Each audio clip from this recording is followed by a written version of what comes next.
بسم اللہ الرحمن الرحیم۔ شروع کرتا ہوں اللہ کے نام سے جو بڑا مہربان نہایت رحم کرنے والا ہے۔ شراز ٹی وی چینل دیکھنے والوں کو دل کی گہرائیوں سے السلام علیکم۔ تو آپ دیکھ رہے ہیں Shiraz TV YouTube channel. اگر آپ Shiraz TV YouTube channel پر نئے ہیں تو Shiraz TV YouTube channel کو لازمی سبسکرائب کر لیں تاکہ ہماری ہر نئے آنے والی ویڈیو سب سے پہلے آپ تک پہنچ سکے۔ تو آج کا ہمارا موضوع ہے حضور صلی اللہ علیہ وآلہ وسلم کا حسن سلوک۔ دنیا میں عام طور پر دیکھا جاتا ہے کہ ایک انسان اپنے دوسرے دوست، احباب، عزت رشتہ داروں سے تو حسن سلوک کرتا ہے، مگر اپنی جان کے دشمنوں سے تو شاید ہی کوئی حسن سلوک سے پیش آتا ہو۔ مگر ہمارے پیارے نبی صلی اللہ علیہ وآلہ وسلم کا حسن سلوک اپنے بدترین دشمنوں تک کے لیے بھی اس قدر وسیع اور عام ہے کہ دیکھ کر حیرت ہوتی ہے۔ اس سلسلے میں آپ صلی اللہ علیہ وآلہ وسلم کے محاسب مقامات، عفو درگزر کرنے اور حسن سلوک کے امان و افرازات واقعات کی کوئی انتہا نہیں۔ حضرت جابر رضی اللہ تعالیٰ عنہ سے روایت ہے کہ ہم لوگ غزوہ ذات الرقاع میں نبی کریم صلی اللہ علیہ وسلم کے ہمراہ تھے۔ دستور یہ تھا کہ جب ہم کسی سایہ دار درخت پر پہنچے تو اسے نبی کریم صلی اللہ علیہ وآلہ وسلم کے لیے چھوڑ دیتے تھے۔ ایک بار آپ صلی اللہ علیہ وسلم نے پڑاؤ ڈالا اور لوگ درختوں کا سایہ حاصل کرنے کے لیے ادھر ادھر کانٹے دار درختوں کے درمیان بکھر گئے۔ رسول اللہ صلی اللہ علیہ وآلہ وسلم بھی ایک درخت کے نیچے اترے اور اسی درخت سے تلوار لٹکا کر سو گئے۔ اتنے میں دشمن خدا غوث بن حارث دھمکا اور معاذ اللہ قتل کے ارادے سے تلوار سونپ لی۔ اتنے میں آپ صلی اللہ علیہ وآلہ وسلم کی آنکھ کھل گئی۔ اس نے آپ صلی اللہ علیہ وآلہ وسلم سے گستاخانہ سوال کیا، اب بتا میرے ہاتھ سے تجھے کون بچا سکتا ہے؟ رسول اللہ صلی اللہ علیہ وآلہ وسلم نے نہایت اطمینان سے جواب دیا، اللہ تعالیٰ۔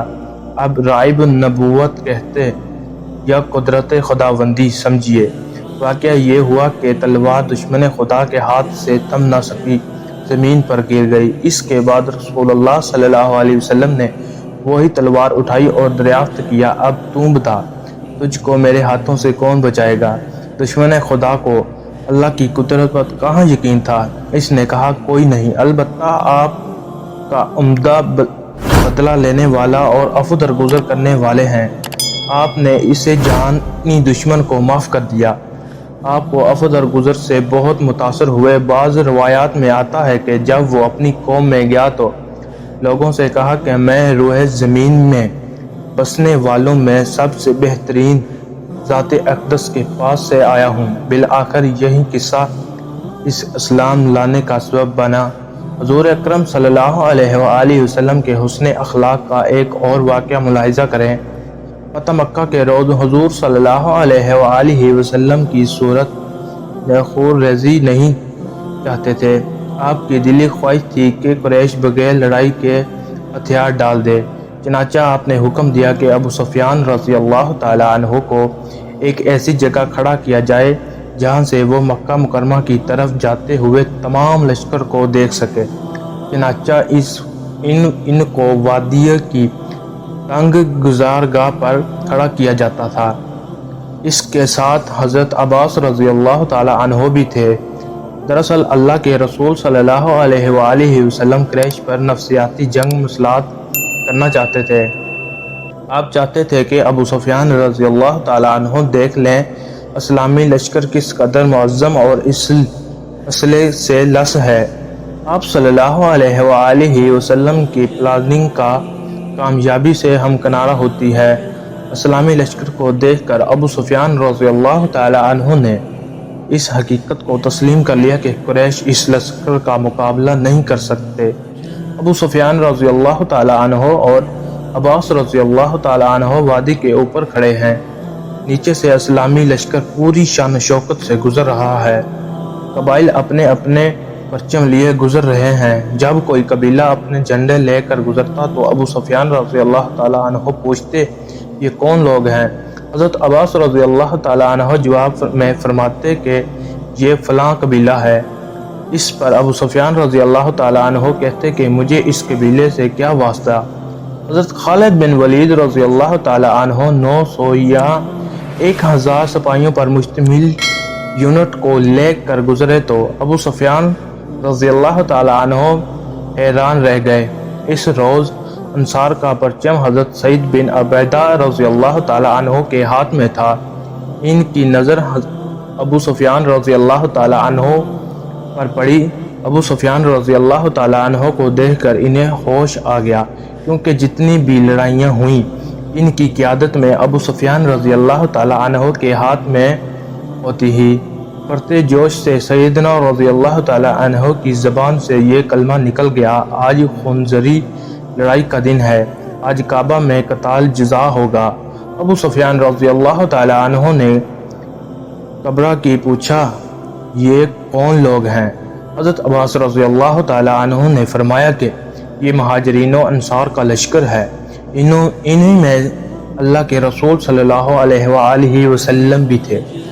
ابو سفیان رضی اللہ تعالیٰ عنہ کے رسول صلی اللہ علیہ وسلم پر نظر پڑی تو پکار اٹھے، یا رسول اللہ صلی اللہ علیہ وآلہ وسلم، آپ نے سنا کہ سعید بن عبیدہ کہاں کیا کہے گزرے ہیں؟ اور پھر حضرت سعید بن عبیدہ رضی اللہ تعالیٰ عنہ کی بات دہرائی گئی، آج شکست خون کا دن ہے، آج کعبہ کی حرمت جلال سمجھی جائے گی۔ اللہ کے رسول صلی اللہ علیہ وآلہ وسلم کے اخلاق کو دیکھ کے آپ نے اس کے جواب میں ارشاد فرمایا، آج کے دن تو اللہ تعالیٰ کعبہ کی عظمت کو اور زیادہ بڑھائے گا، اور آج کے دن تو کعبہ کو غلاف میں دہایا جائے گا۔ اس پر بس نہیں، اللہ کے رسول صلی اللہ علیہ وآلہ وسلم یاد بنا رضی اللہ تعالیٰ عنہ سے جھنڈا لے کر ان کے بیٹے قیس بن سعید رضی اللہ تعالیٰ عنہ کو دے دیتے۔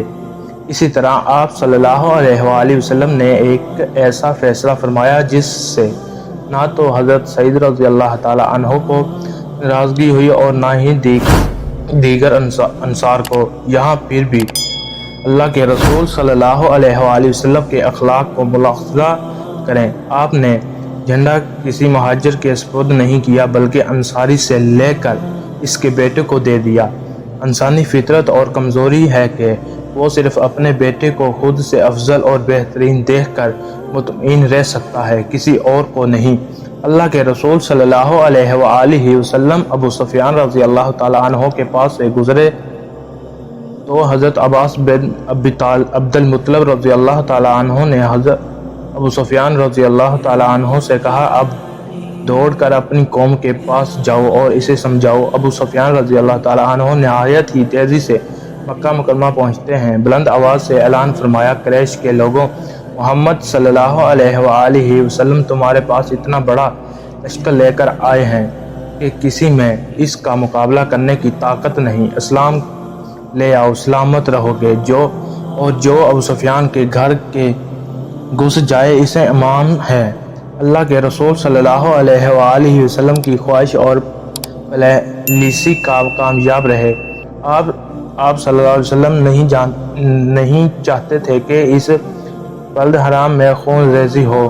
مشرکین نے ابو سفیان کی بات کو مان لیا۔ اسلامی لشکر مکہ مکرمہ میں بغیر قتال اور خون و ریزی کے داخل ہو رہا تھا تو صرف حضرت خالد بن ولید رضی اللہ تعالیٰ عنہ کا مکہ مکرمہ کے چند سیر پیروں سے معلومات سا مکالمہ ہوا، اور خندمہ کے علاقے میں جب بنو بکر اور بنو حدیل کے آدمی قتل ہوئے تھے، باقی بھاگ گئے۔ کوئی پہاڑ پر چڑھ گیا کہ کسی نے اپنے گھر کا دروازہ بند کر لیا۔ اس روز صفوان بن امیہ جدہ کی طرف سے، عمرہ کی بن ابی جہل یمن کی طرف سے بھاگ گئے۔ رسول رحمت صلی اللہ علیہ وسلم بزحمت مکہ مکرمہ کو فتح کر لیتے ہیں۔ تو کیسی لگی ہماری ویڈیو کمنٹس کر کے لازمی بتائیں، اور ویڈیو کے آخر میں آپ سے گزارش ہے، اگر آپ نے Shiraz TV YouTube channel ابھی تک بھی سبسکرائب نہیں کیا تو لازمی سبسکرائب کر لیں اور بیل آئیکن کے نوٹیفیکیشن کو آن کر لیں تاکہ ہماری ہر نئے آنے والی ویڈیو سب سے پہلے آپ تک پہنچ سکے۔ شکریہ۔